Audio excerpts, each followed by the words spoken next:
হরি ওং নমঃ শিবায়, হরি ওং নমঃ শিবায়, হরি ওং নমঃ শিবায়। ওং শ্রী মহাকাল রুদ্রদেবায় নমঃ, ওং শ্রী মহাকাল ভৈরব দেবায় নমঃ, ওং শ্রী মহাকাল অমরনাথ দেবায় নমঃ, ওং শ্রী মহাকাল রুদ্র কাশীনাথ দেবায় নমঃ, ওং শ্রী মহাকাল রুদ্র মহামৃত্যুঞ্জয় দেবায় নমঃ। ভক্তগণ, শিবকৃষ্ণ গুরুকুল সেবাশ্রমের থেকে তোমাদের সকলের মঙ্গল প্রার্থনা করি, তোমাদের সকলের সফলতা প্রার্থনা করি, তোমাদের সকলের আরোগ্য প্রার্থনা করি। ভক্তগণ, এসে গিয়েছে সেই মহান তিথি, যে মহান তিথির জন্য সাধকেরা অপেক্ষা করে থাকেন, যে মহান তিথির জন্য ভক্তরা অপেক্ষা করে থাকেন, যে মহান তিথির জন্য প্রত্যেক ধর্মপ্রাণ মানুষ অধীর আগ্রহে অপেক্ষা করে থাকেন। সেই মহান তিথি, যে তিথিতে সাধন করলে মানুষের জীবন সহজ হয়, মানুষের জীবন সরল হয়, মানুষের জীবনের সমস্যাগুলো দূরীভূত হয়, মানুষের জীবনের সমস্যাগুলোর সমাধান ঘটে, মানুষ ভগবানের কাছাকাছি যেতে পারে। মানুষের জীবনের 7 প্রকারের মৃত্যু, যথা রোগ, ব্যাধি, শোক, বিরহ, শোক, মৃত্যু ঘটিত শোক, দারিদ্রতা, আর্থিক অনটন, দারিদ্রতা, দুশ্চিন্তা, বন্ধন, অপহরণ, জেল, কাস্টডি, মিথ্যে অপবাদ, অপহরণ,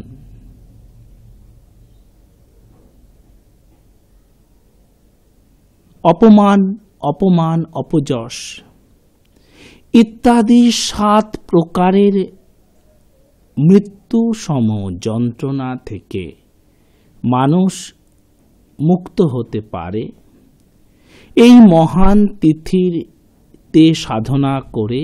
এ তিথি, এ ব্রত কোনো সাধারণ ব্রত নয়, এ ব্রত হল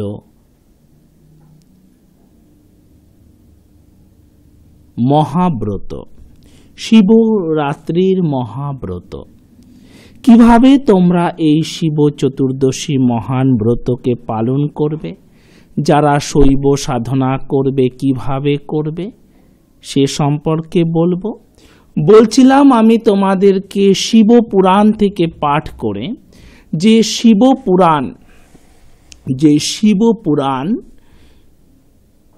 পুরাণ থেকে আমি তোমাদের বলছিলাম যে অজ্ঞাতে বা না জেনেও শিবরাত্রি ব্রত যদি কেউ পালন করে তার কি শুভ ফল হয়ে থাকে, তার কি শুভ পরিণাম হয়ে থাকে। আমি তোমাদেরকে বলেছিলাম সেই ব্যাধ বা পশু শিকারকারীর ব্যাপারে, যে এক ব্যাধ এবং সেই হরিণের কাহিনী তোমাদেরকে বলছিলাম। যারা আগের দিন দেখেছো তো দেখেছো, যারা দেখোনি সংক্ষিপ্তভাবে একটু বলে দেই যে এক ব্যাধ ছিল, যারা পশুকে শিকার করে জীবিকা যাপন করে তাদের বলা হয় ব্যাধ। সে শুধু ব্যাধই ছিল না, সে খুব হিংসুটেও ছিল, তার মনে খুব হিংসেও ছিল এবং সে ছিল চোর। সে চৌরবৃত্তি পর্যন্ত অবলম্বন করত লোভের জন্য, লোভকে সম্বরণ করতে না পারার জন্য সে চুরি পর্যন্ত করত। আমি সেই কাহিনী বলছিলাম, এ কাহিনী শিব পুরাণ থেকে তোমাদের আমি বলছি, কোনো মন গড়া কাহিনী নয়। অজ্ঞাতে শিবরাত্রি পালন করেও কত শুভ ফল লাভ হয় মানুষের জীবনে সে সম্পর্কে। তাহলে আজ তারপর থেকে বলবো যে ব্যাধ খুব গরিব ছিল, তার ঘরে কোনো খাবার ছিল না, সে জানতও না যে সেদিন শিব চতুর্দশী। ঘুম থেকে উঠে দেখলো যে ঘরে কোনো খাবার নেই, তার ছেলেমেয়েরা অনাহারে রয়েছে, না খেতে পেয়ে অনাহারে রয়েছে। সে ঘুম থেকে উঠে তীর ধনুক নিল এবং সে জঙ্গলে বেরিয়ে গেল শিকারের জন্য। সারাদিন ঘুরে ঘুরে কোনো শিকার পেল না, কিন্তু সে ঘরে ফিরে এলো না। ভাবলো যে আমি এই খালি হাতে ঘরে ফিরে গেলে ছেলে মেয়েদের কি খেতে দেব। তাই সে এক জলাশয়ের সামনে এসে ভাবলো এই জলের ধারে নিশ্চয়ই কোনো না কোনো হরিণ রাতে জল খেতে আসবে, আর আমি তাকে বধ করব, তাকে আমি হত্যা করে তার শরীরটাকে আমি খাবারের জন্য নিয়ে যাব। সাথে সাথে ব্যাধ এটাও ভাবলো যদি হরিণের সাথে বা হরিণের আগে পরে কোনো বাঘও যদি জল খেতে আসে তাহলে তো আমার বিপদ হয়ে যাবে। তাই ব্যাধ কি করলো, একটা পাত্রের মধ্যে কিছুটা জল নিয়ে সেই গাছের ওপর উঠে পড়ল। গাছটা ছিল বেলগাছ, আর সেই বেলগাছের তলায় ছিল একটি শিবলিঙ্গ। সেই গাছের নাড়াচাড়াতে সেই হরিণের দেখা পেয়ে বেলপাতা এবং সেই জল গিয়ে শিবলিঙ্গে পড়ে তার প্রথম প্রহরের পূজা সম্পন্ন হলো। সেই হরিণের সাথে তার যে কথা হলো, প্রথমে একটি হরিণ এলো, হরিণটাকে সে মারতে উদ্যত হলো। তখন হরিণ বলল যে তুমি আমাকে মেরো না, আমার ঘরে কিছু ছোট ছেলে মেয়ে আছে, আমি তাদেরকে আমার বোন এবং স্বামীর কাছে দিয়ে আমি ফিরে আসছি। তো বলল যে দেখো, যে যদি কেউ বিপদে পড়ে তাহলে এরকম কথা সবাই বলে, আমি তোমায় ছাড়ব না, তোমায় হত্যা করব। তখন হরিণ অনেকগুলো প্রতিজ্ঞা করলো এবং সেই বিশ্বাসে ব্যাধ তাকে ছেড়ে দিল। প্রথম হরিণটি এখনো ফিরে আসেনি। দ্বিতীয় হরিণীর সাথে তার কি কথা হচ্ছে সেই ব্যাপার থেকে আজকের কাহিনী শুরু করব। তাহলে কি হলো যে প্রথম হরিণটি ফিরে এলো না। প্রথম হরিণটি ফিরে এলো না, সেই হরিণটি এখনো ফিরে আসেনি। তাই দেখে সেই হরিণেরই বোন আরেকটি হরিণী সে সেই জলাধারের দিকে এলো। ব্যাধ তাকে দেখে মনের আনন্দে ধনুকে তীর জুড়ে দিল, আর ধনুকে তীর জুড়তে গিয়ে বেলগাছটি একটু নড়ে উঠল। কিছু বেলপাতা সেই শিবলিঙ্গের মাথায় পড়ল এবং সে খাবারের জন্য যে জল তুলেছিল সেই জলের পাত্রটাও নড়ে কিছুটা জলও সেই শিবলিঙ্গের ওপর পড়ে তার দ্বিতীয় প্রহরের পূজা সম্পন্ন হলো। 21 উপবাস ছিল, তার মধ্যে তার দ্বিতীয় প্রহরের পূজা সম্পন্ন হলো। আর যত এই ব্রতের পূজা চলছে ততই ব্যাধির পাপ কাটছে।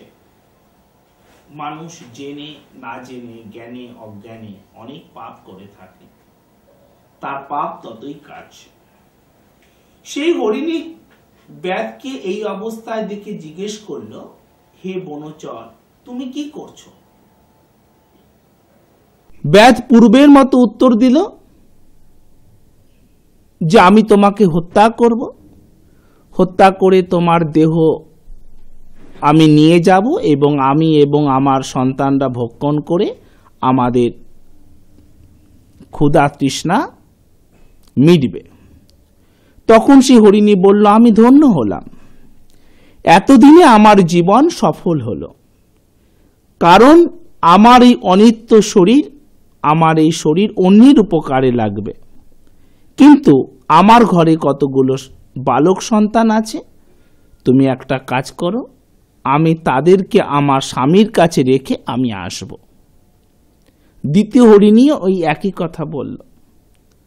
তখন ব্যাধ বা শিকারী বলল, আমি এই কিছুক্ষণ আগে এক হরিণীকে মারতে চেয়েছিলাম, সেও অনেক কথা বলে এখান থেকে পালিয়েছে। এখন তুমিও সেই রকমই চেষ্টা করছো, কিন্তু আমি তোমায় ছাড়ব না, আমি তোমাকে মারবই মারব। শিকারী বা ব্যাধের কথা শুনে হরিণী বলল, হে ব্যাধ, আমার কথা তুমি শোনো, আমি যদি এখানে ফিরে না আসি এবারে ধর্মের কথাগুলো শোনো। হরিণীর মুখ দিয়ে এখানে শিব মহাপুরাণে ধর্ম বাক্যগুলো উচ্চারিত হয়েছে। শুধুমাত্র ভগবান শিবের জন্য শিবের মাথায় বেলপাতা আর জল দিলেই আমরা ভগবানের কৃপা পেয়ে যাব না। আর ভগবানের কৃপা আমরা যতদিন না পাব ততদিন আমাদের জীবন সহজ সরল হবে না। জীবনে সমস্যা, জীবনে দুঃখ কষ্ট, জীবনে রোগ ভোগ, দারিদ্রতা, দুশ্চিন্তা, সাংসারিক অশান্তি, অসফলতা, শত্রুতা আমাদের ঘিরে রাখবে। আমরা যত ভগবানের কাছাকাছি যেতে পারব, আমাদের মন থেকে আমরা ষষ্ঠ রিপুকে যত দূরে রাখতে পারব, ততই আমাদের জীবন সহজ এবং সরল হবে। এবারে হরিণী কি বলছে শোনো। বলছি, দেখো শিকারী, যদি আমি এখানে ফিরে না আসি, তাহলে যে পুরুষ পতিব্রতা স্ত্রীকে ত্যাগ করে অন্য স্ত্রীতে আসক্ত হয়, তার যে পাপ লাগে আমারও সেই পাপ লাগবে। দেখো তাহলে কি বলছে, কোন স্ত্রী যদি খুব পতিব্রতা তার মধ্যে থাকে, সে যদি পতির মঙ্গল কামিনী হয়, সে যদি পতির বাক্য শোনে, তার হাজবেন্ড বা স্বামীর বাক্য, তা সত্ত্বেও সেই স্ত্রীকে উপেক্ষা করে, সেই স্ত্রীকে বঞ্চিত করে কোনো পুরুষ যদি অন্য কোনো নারী বা অন্য কোনো স্ত্রীর প্রতি আসক্ত হয়, তাহলে তার পাপ লাগে, তাহলে তার এই শিব পূজা বৃথা হয়, তাহলে ভগবান শিব তার প্রতি কৃপা করেন না। তাহলে তার যে পাপ লাগে, তাহলে আমার সেই পাপ লাগবে। বেদ বিহিত ধর্মত্যাগে যে পাপ, সেই পাপে আমি লিপ্ত হব যদি আমি এখানে ফিরে না আসি। তাহলে ভক্তের কি করা উচিত? যাকে তুমি স্ত্রী রূপে গ্রহণ করেছ, তার প্রতি তোমার মনকে সংযত রাখা উচিত। অন্য স্ত্রীতে আসক্ত হওয়া উচিত নয়। কারণ আজকের আসক্তি কালকের অপরাধের জন্য তোমাকে চেতাবনী দেবে, তোমাকে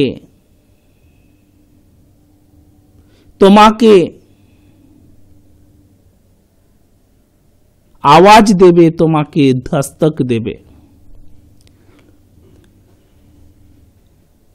ভক্তের কি করা উচিত?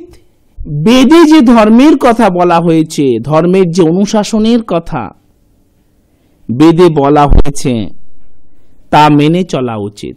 নিজের মনমানি করা উচিত নয়। আর কি বলছে?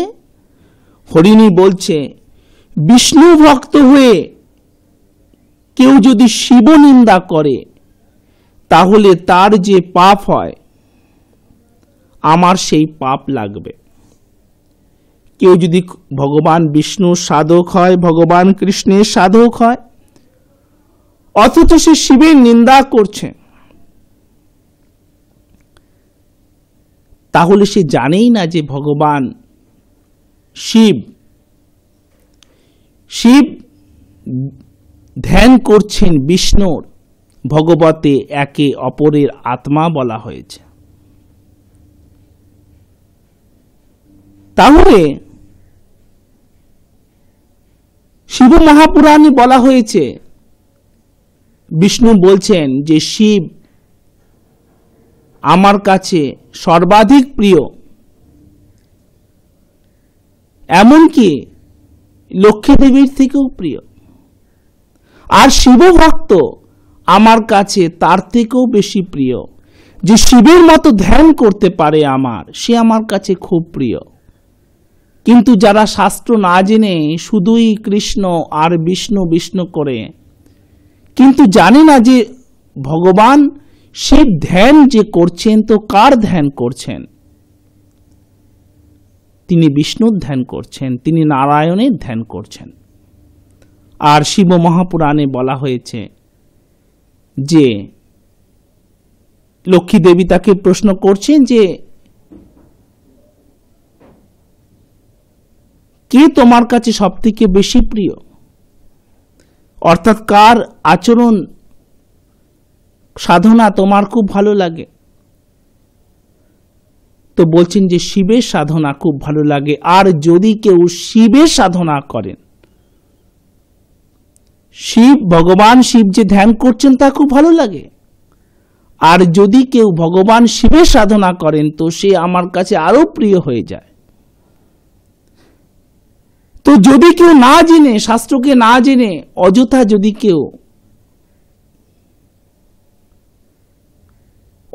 যদি কেউ তর্ক করে, না না আমার কালী বড়, না না আমার কৃষ্ণ বড়, না না আমার শিব বড়, এ মূর্খের তর্ক। তিনি এক হয়েও বহু। গীতাতে বলা হয়েছে সমস্ত দেবদেবী আমার মধ্যে অবস্থান করছেন। বিশ্বরূপ দর্শনে ভগবান তার স্বরূপ দেখিয়েছেন। তো তাহলে যে পাপ হয়, আমার সেই পাপ লাগবে। যদি কেউ পিতামাতার মৃত তিথিতে শ্রাদ্ধ না করে, না না আমি সব মানি না, আমি শ্রাদ্ধ করব না, আমি হবিষ্যি করব না, আমি পিণ্ডদান করব না, যদি কেউ এরকম মেকি যুক্তি, কাল্পনিক, অবাস্তব, যা বাস্তব নয় তার কাছে মনে হয় এটাই ঠিক, এরকম যদি কেউ জেদ করে, না না আমি দুপাতা লেখাপড়া করে ফেলেছি, আমি পিএইচডি করেছি, আমি এমবিএ করেছি, আমি শ্রাদ্ধ করব না, যদি কেউ এরকম করে তাহলে তার যে পাপ হয়, হরিণী বলছে আমার সেই পাপ লাগবে। এই সমস্ত পাপ আমাকে আশ্রয় করবে।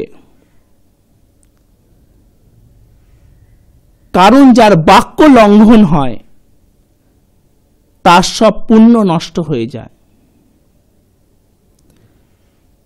যে ইচ্ছাকৃতভাবে কথা দিয়ে কথার ইচ্ছাকৃতভাবে বাক্যকে লঙ্ঘন করে তার সমস্ত পুণ্য নষ্ট হতে শুরু করে। পৃথিবী তার পাপে বারবার কেঁপে ওঠে। বাক্য শক্তি, বজ্র কি বলে না, বাজ পড়ে, দেখো বাজ পড়ে ঘর ভেঙে গেছে, বাজ পড়ে নারকেল গাছটা মারা গেছে। বজ্রের মধ্যে শক্তি আছে, বাক্যর মধ্যেও শক্তি আছে, বাক্যর মধ্যে শক্তি আছে। তাই যখন কোনো গায়ক গায়িকা গান করে, শব্দ তোমরা আকৃষ্ট হও, আর দূর দূর থেকে লক্ষ লক্ষ মানুষ সেখানে গিয়ে ভিড় জমায়, তার ফ্যান হয়ে যায়। যদি কোনো বিশেষ নেতা নেত্রী বক্তৃতা দেয়, তার বাক্যের মধ্যে আকর্ষণ আছে, শক্তি আছে, বহু মানুষকে সে আকৃষ্ট করতে পারে। কিন্তু যখন তার অপপ্রয়োগ হয়, পৃথিবী তার পাপে বারবার কেঁপে ওঠে। সেই হরিণীর এমন শপথ শুনে ব্যাধ বলল, না না এই নিশ্চয়ই সব ঠিক বলছে, এই যখন এইভাবে বলছে সে এত পাপে তাহলে সে জড়িত হবে, তাহলে তাকে আমি যেতে দিতে পারি। শিকারী বলল ঠিক আছে তুমি এখন যেতে পারো, তবে হ্যাঁ আবার আসবে, আমি তোমায় বধ করব। তখন সেই হরিণী আনন্দে জল খেয়ে সেখান থেকে চলে গেল। তারপর ব্যাধ চিন্তা করল সেই হরিণী দুটো গেল কোথায়, কখন আসবে। এই চিন্তায় ব্যাধ না ঘুমিয়ে উপবাসের দ্বিতীয় প্রহর কাটালো। শিবরাত্রির দুটো মুখ্য বিষয়, এক হচ্ছে উপবাস, দুই হচ্ছে রাত্রি জেগে থাকা, ঘিয়ের প্রদীপ জ্বালিয়ে রাত জাগা। এই দুটো বিষয় শিবরাত্রির মুখ্য বিষয়, ভগবান শিবের সব থেকে প্রিয় বিষয়। ভগবান শিব না তো অলঙ্কার পরেন, না তো রাজবেশ পরেন, না তো তিনি সোনার মুকুট পরেন, না তিনি সোনার সিংহাসনে বসেন। ভগবান শিবের মূর্তিকে একবার চিন্তা করো, সোনার অলঙ্কার মাত্র নেই, নেই সোনার সিংহাসন। ব্যাঘ্রাসনে তিনি বসে আছেন মাটিতে, ধুলায় সারা গায়ে ধুলো মেখে। এই ধুলার মাহাত্ম্যও বলবো।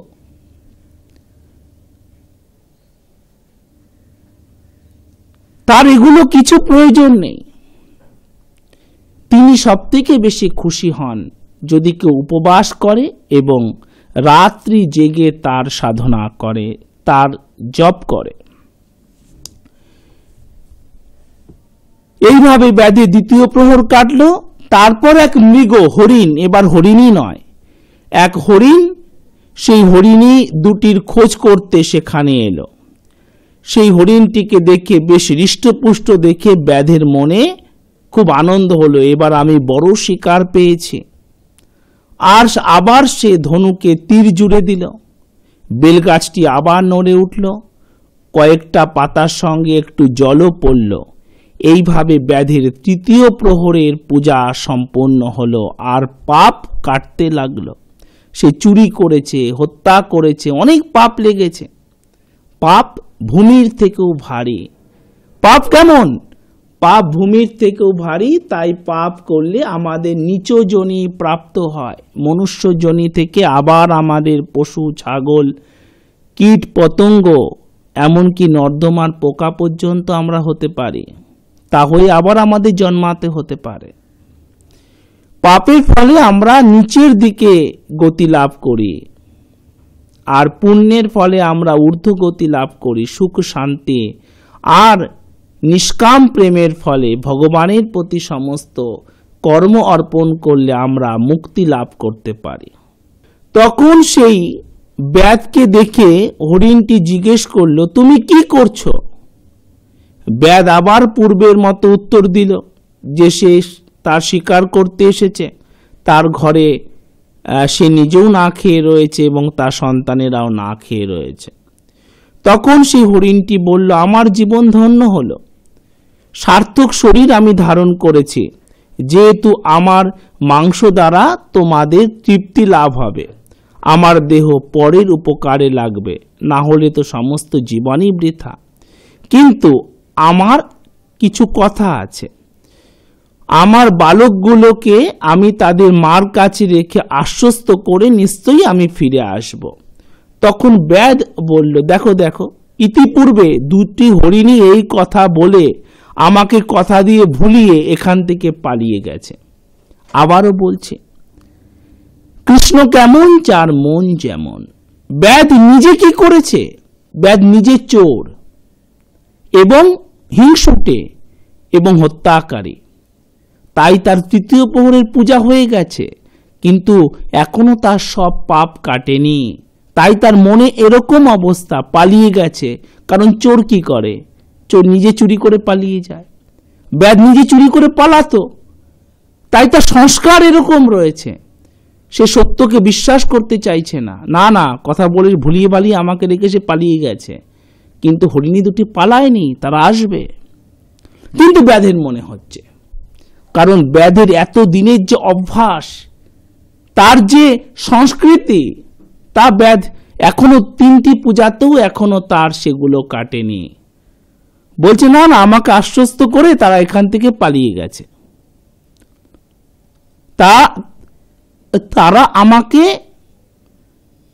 তারা আমাকে প্রবঞ্চনা করেছে, কারণ ব্যাধ নিজেই এরকম করে থাকে। তাই আমি তোমাকে ছাড়ছি না। ব্যাধ বলছে, হরিণ, আমি তোমায় ছাড়ছি না। তোমাকে যদি আমি ছেড়ে দেই তাহলে আমাদের জীবন কি করে চলবে? আমরা খাবো কি? ব্যাধের এই কথা শুনে হরিণটি বলল, আমি কখনো মিথ্যে বলি না। ব্যাধ সবাইকে মিথ্যে ভাবছে, কারণ ব্যাধ নিজেই মিথ্যেবাদী। ব্যাধ নিজে চোর এবং হিংসুক এবং হত্যাকারী। তাই সে এরকম ভাবছে। তার 3 প্রহরের পূজা হয়ে গেছে, তবুও তার মনে সম্পূর্ণ পরিবর্তন হয়নি। কারণ মনকে ভগবানের কাছে নিয়ে আসাটার নামই সাধনা। আর এটি খুব কঠিন বিষয়। ভগবান যখন অর্জুনকে বিশ্বরূপ দেখিয়েছেন তখনও অর্জুনের মনে সংশয়,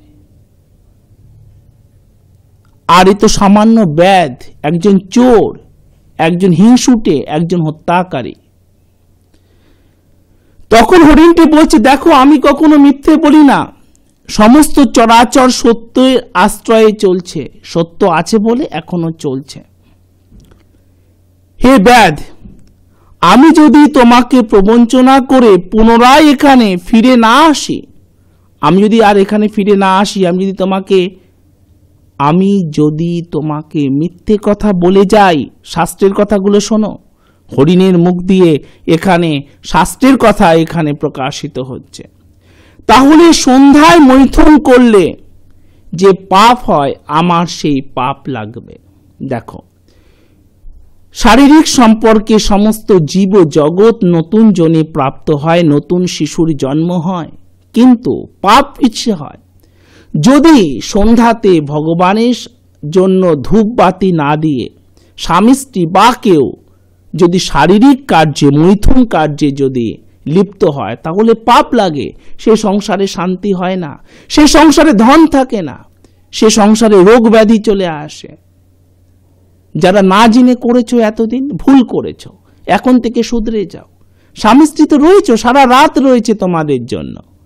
সন্ধ্যের সময় অফিস থেকে ফিরে এসে কখনো শারীরিক সম্পর্ক করবে না। ওই সময় তুমি এবং স্ত্রী, মা বাবা যারা আছেন তারা ধূপবাতি দেবে, ভগবানের একটু নাম একটু জপ করবে, না হলেও একটু সন্ধে দেবে, একটু ধূপ জ্বালাবে। এতে নেগেটিভিটি, ঋণাত্মক শক্তি দূর হবে। বলছে সন্ধ্যাকালে মৈথুন কাজ করলে যে পাপ লাগে আমার সেই পাপ লাগবে। শিবরাত্রির দিনে আহার করলে যে পাপ লাগে আমার সে পাপ লাগবে। হ্যাঁ, শাস্ত্রের কথা অনুযায়ী, শাস্ত্র বাক্য অনুযায়ী শিবরাত্রির দিন আহার করা পাপ, যদি তুমি অসুস্থ না থাকো। আর যদি তুমি অসুস্থ থাকো, যদি তুমি ডায়াবেটিক পেশেন্ট হও বা অন্য কোনো পেশেন্ট হও, তাহলে অবশ্যভাবে নিরামিষ খেতে পারো, কখনো আমিষ নয়। শিবরাত্রির দিনে আহার করলে যে পাপ লাগে আমার সেই পাপ লাগবে। মিথ্যে সাক্ষ্য দিলে যে পাপ লাগে আমার সেই পাপ লাগবে। যদি কেউ মিথ্যে সাক্ষী দেয়, হ্যাঁ হ্যাঁ ওইটা করেছে, ওটা করেছে, আমি জানি, তোমার সাথে কমলের শত্রুতা, হিংসা, কমল তোমার হিংসে করে, আর সেই হিংসার প্রতিশোধ নেবার জন্য কমল বলল, হ্যাঁ হ্যাঁ আমি দেখেছি ও এটা করেছে, ওই অন্যায়টা করেছে, আমি দেখেছি ওকে খুব ধরে মেরেছে, তোমার যেন পানিশমেন্ট হয়ে যায় সেই জন্য। এইখানে বিচার সভায়, পঞ্চায়েত, আদালত, 5 জনের সামনে তোমার শাস্তি হতে পারে, কিন্তু এ বিচার শেষ বিচার নয়। এ বিচার শেষ বিচার নয়। ভগবানের আদালতে বিচার হবে, প্রত্যেকের হবে।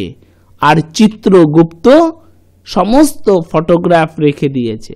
এখানে বিচার সভায় ফটো নাও থাকতে পারে, ছবি নেই, সাক্ষ্য দিল, 5টা সাক্ষীর ওপরে তোমার পানিশমেন্ট হয়ে গেল। মিথ্যে সাক্ষী, ওদের পাপ লাগলো, পাপ লেগেছে।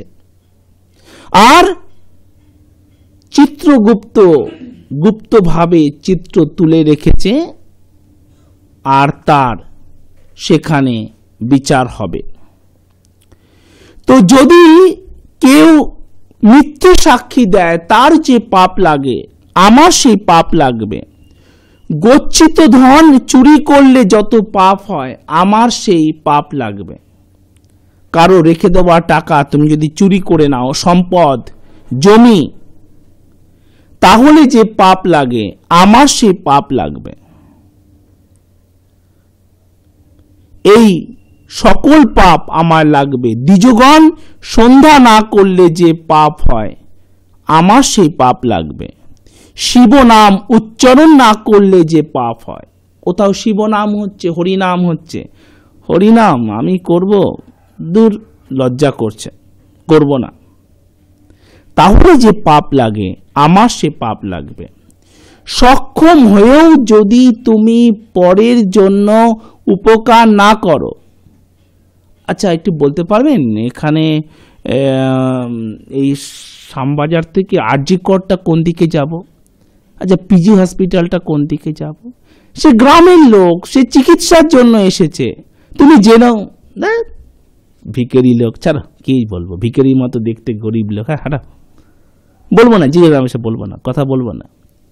তুমি জানতে তোমার এইটুকু বলে দেওয়ার জন্য টাকা খরচা হয় না, না তোমাকে তাকে পিজি হসপিটালে পৌঁছে দিতে হবে, তুমি খালি বলে দাও না ওই রাস্তায় দিস ওয়ে, তাহলেই সে উপকৃত হয়।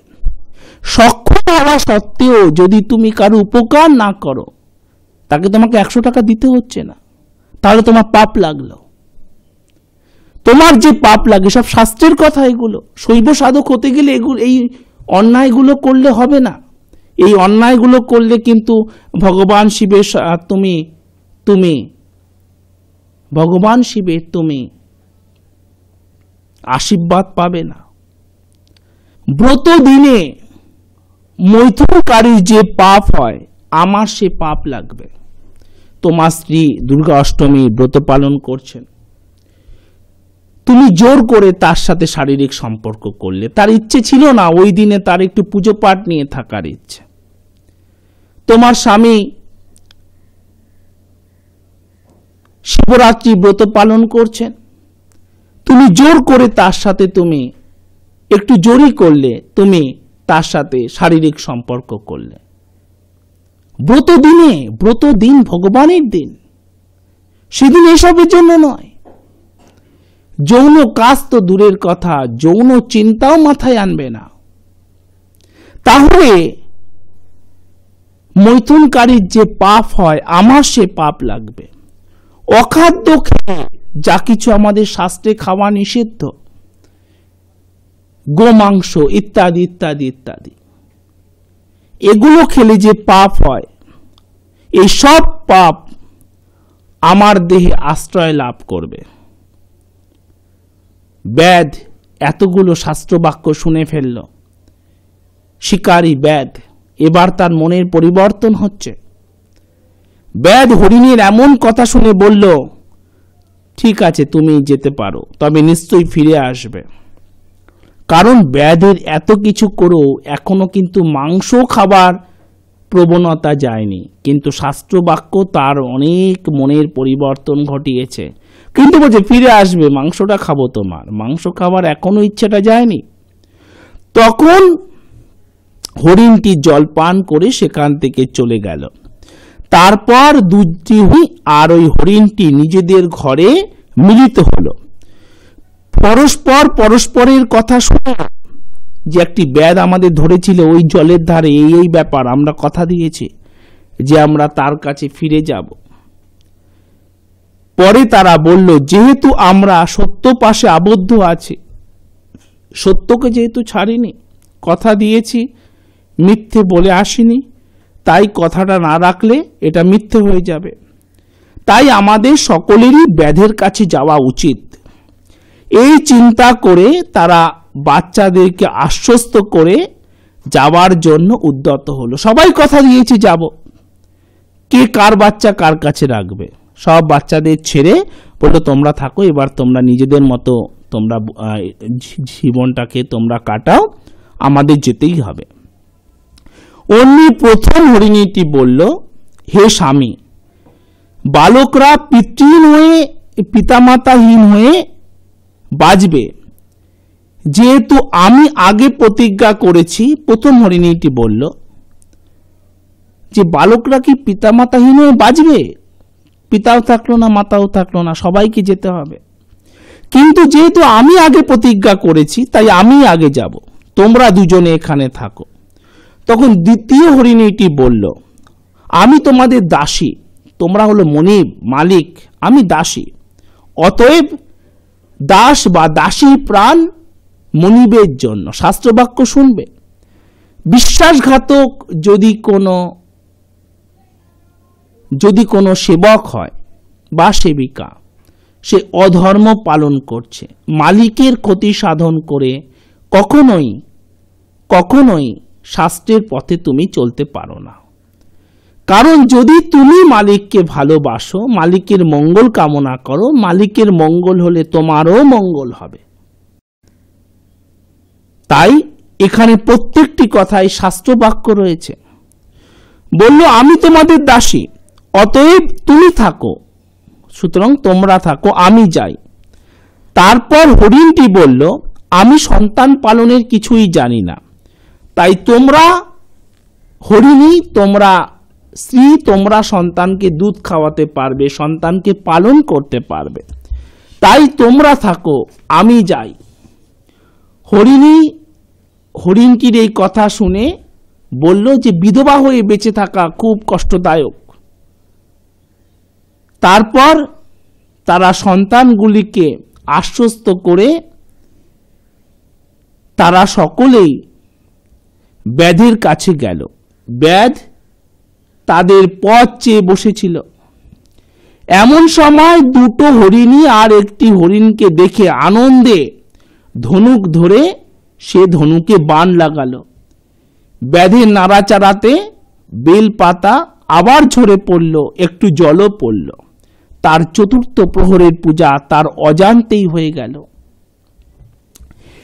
এদিকে বাচ্চাগুলো ভাবলো দেখো বাবা নেই, মা নেই, কেউ নেই, আমরা এখানে থেকে কি করব, আমাদের কি গতি হবে, যা হবে বাবা মার আমাদেরও তাই হবে। এই কথা ভেবে বাবা মার পিছু পিছু যতগুলি বাচ্চা ছিল সবাই চলতে শুরু করলো। এরপর হরিণ এবং হরিণী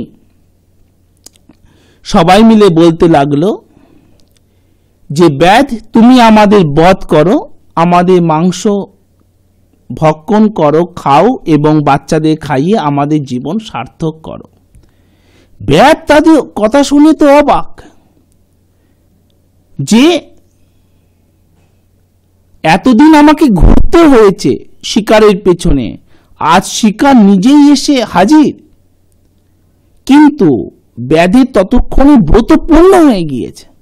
তার 4 প্রহর, ব্রত 1 প্রহরে কিন্তু পূর্ণ হবে না, 3 প্রহরও পূর্ণ হবে না। 4 প্রহরে তার জল বেলপাতা পড়েছে শিবলিঙ্গে, 4 প্রহরে ব্রত পূর্ণ হয়ে গিয়েছে। এবারে ব্যাধের মধ্যে ব্রতের ফল আসতে শুরু করে দিয়েছে। শিব পূজার ফলে তার দিব্য জ্ঞান জেগছে, তার মধ্যে দিব্য জ্ঞান জাগছে। সে তখন ভাবতে লাগলো জ্ঞানী মৃগেরাই ধন্য, এরা নিজেদের শরীর দিয়ে অপরের উপকার করতে সমর্থ, কিন্তু আমি মনুষ্য জন্ম পেয়ে কি করলাম, আমি মানব জীবন নিয়ে কি করলাম, আমি কেবল পরের শরীর নষ্ট করে নিজের দেহের জন্য পুষ্টি করেছি, আর অন্যকে বহু কষ্ট দিয়ে নিজের কুটুম্বদের ভরণ পোষণ করেছি, তাহলে আমার গতি কি হবে, আমার জীবনকে ধিক। এবার ব্যাধ নিজের মনের আয়নাতে নিজেকে দেখতে লাগলো। অনেকে দস্যুবৃত্তি করেও, চুরি ডাকাতি করেও নিজেদের আত্মীয় স্বজনকে পোষণ করে মনে করে আমি ঠিক কাজ করছি, কিন্তু যে আত্মীয় স্বজনের জন্য তুমি অর্থ ব্যয় করে তাদের ভরণ পোষণ করছো, তাতে তোমার কোনো পুণ্য লাভ হচ্ছে না, আর না তারা তোমার ওই পাপের ভাগ নেবে। যেমন দস্যু রত্নাকরের সে চেতনা জেগেছিল। তাই ব্যাধ তার নিজের আয়নাতে, সে তার মনের আয়নাতে সে নিজের দোষগুলোকে দেখতে পেল। সেই ব্যাধ এমন চিন্তা করে তীর সরিয়ে নিল। তারপর বলল, হে মৃগগণ, তোমরাই ধন্য, আমি তোমাদের বধ করব না, তোমরা তোমাদের সন্তানদের নিয়ে নিজেদের ঘরে ফিরে যাও। সেখান থেকে হরিণরা চলে গেল। শিব সেই ব্যাধের প্রতি খুব প্রসন্ন হয়ে দিব্য অপরূপ মূর্তিতে দর্শন দিয়ে বললেন, হে পুত্র, তোমার দ্বারা এই মহাব্রত পালিত হওয়ায় আমি খুব সন্তুষ্ট হয়েছি, তুমি কি বর চাও? ভগবান শিব দেখা দিলেন, আর ভগবান শিবের সাধনা করলে তুমি যার পিছনে দৌড়চ্ছ, অর্থ, ধন, যশ, সম্মান, প্রতিষ্ঠা, দৌড়তে হবে না, সবকিছু তোমার কাছে এসে উপস্থিত হয়ে যাবে। যা চাইছো, যাকে চাইছো, যেভাবে চাইছো। ব্যাদ হাত জোর করে বলল, আমি আপনার দর্শন পেয়েছি, এই যথেষ্ট। এই কথা বলে সে ব্যাদ শিবের পদপাদ দিয়ে পতিত হল। তখন শিব বললেন, তুমি গুহ নামে প্রসিদ্ধ হবে। গুহ, তুমি গুহ নামে প্রসিদ্ধ হবে। এখন মনের অভিলাষ মতো সুখ ভোগ করো। মহারাজা দশরথের পুত্র শ্রী রামচন্দ্র তোমার ঘরে আসবেন। তুমি সেই শ্রীরামের পূজা করে মুক্তি লাভ করবে। তোমার পুত্র পৌত্রেরা আমার পূজা করে বলবান হবে। ভগবান শিবের পূজা করে, শৈব সাধনা করে বলবান এবং সফল এবং নিরোগ হওয়া যায়। এই সময় সেই হরিণের দল শিবের দিব্য রূপ দর্শন করে মৃগজনি ত্যাগ করে স্বর্গলোক প্রাপ্ত হল। অজ্ঞানত শিবের এই পুণ্যব্রত সাধন করে ব্যাদ শিবের সাযুজ্য লাভ করল, মুক্তি লাভ করল। এই ব্রত তোমরা যদি পালন করো, তোমাদের জীবনও এমন সরল এবং সুন্দর অবশ্য হয়ে উঠবে। যে দুটো নাম্বার আপনাদের স্মরণে রাখতে হবে সেই দুটো নাম্বার হলো 9830156738 এবং 9831950049। এই দুটো আপনারা স্মরণে রাখুন, তাহলেই দেখবেন আপনাদের জীবনে কিন্তু সাফল্যের রামধনু এঁকে দেবেন এই মহান ব্যক্তিত্ব। আর ঠিক এভাবেই বলি যে আপনারা এই মহান ব্যক্তিত্বের সাথে কোথায় কোথায় যোগাযোগ করতে পারবেন। প্রথমটি হলো ওনার নিজের আশ্রমে শিবকৃষ্ণ গুরুকুল, 130 নেহেরুনগর, পোস্ট অফিস মাহেশ, শ্রীরামপুর জেলা, Hooghly, pin number 712-202, bus stoppage মাসির বাড়ি।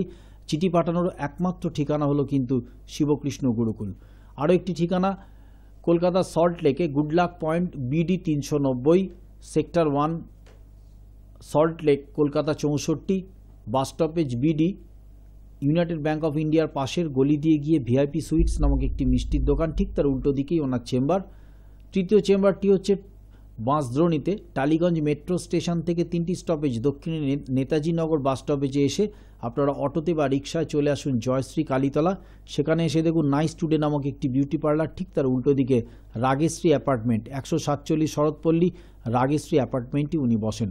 উত্তরবঙ্গের সমস্ত মানুষ যারা বাবা শ্রী দেবদাসজি মহারাজের সঙ্গে যোগাযোগ করতে চাইছেন, যারা তার পরম সান্নিধ্য পেতে চাইছেন তার পিতৃসুলভ উপদেশ, তাদের জন্য যোগাযোগের এই ঠিকানা উত্তরায়ণ অ্যাপার্টমেন্ট, 25 নম্বর স্বামীজি সরণি, হাকিমপাড়া, শিলিগুড়ি, পিন নাম্বার 734001, বিবেকানন্দ স্কুলের ঠিক বিপরীতে।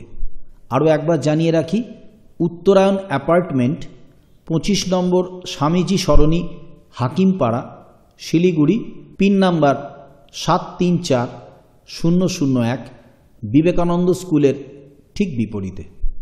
এই মুহূর্তে আপনারা টিভির পর্দায় বাবা শ্রী দেবদাসজি মহারাজের দীর্ঘদিনের যে পরিকল্পনা, সেই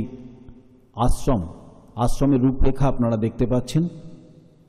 এবং আরও একটি সুখবর আপনাদের জানিয়ে রাখি যে বাবা শ্রী দেবদাসজি মহারাজের ঐকান্তিক প্রয়াসে, দীর্ঘদিনের প্রয়াসে গঠিত শিবকৃষ্ণ গুরুকুল সেবাশ্রম পরিচালিত বৃদ্ধ বৃদ্ধা নিবাসে যে সমস্ত বৃদ্ধ বৃদ্ধারা ধর্মীয় ও আধ্যাত্মিক পরিবেশে তাদের জীবন নির্বাহন করতে চান, যারা এখানে আগামী জীবন থাকার জন্য ইচ্ছুক, তারা অবিলম্বে আমাদের সাথে এই দুটো নাম্বারে যোগাযোগ করুন, 9831950049 এবং 9830156738।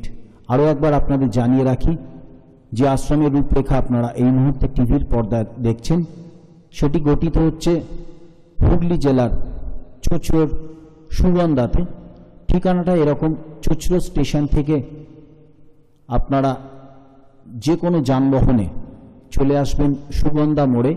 সুগন্ধা মোড়ে এসে সামনেই দেখতে পাবেন দোলবাড়ি, দোলবাড়িতেই এই মন্দির গঠিত হতে চলেছে এবং তার সন্নিকটেই শিবকৃষ্ণ গুরুকুল সেবাশ্রম গঠিত বৃদ্ধ নিবাসেরও আপনারা রূপরেখা দেখতে পাবেন আমাদের পরবর্তী কার্যক্রমে।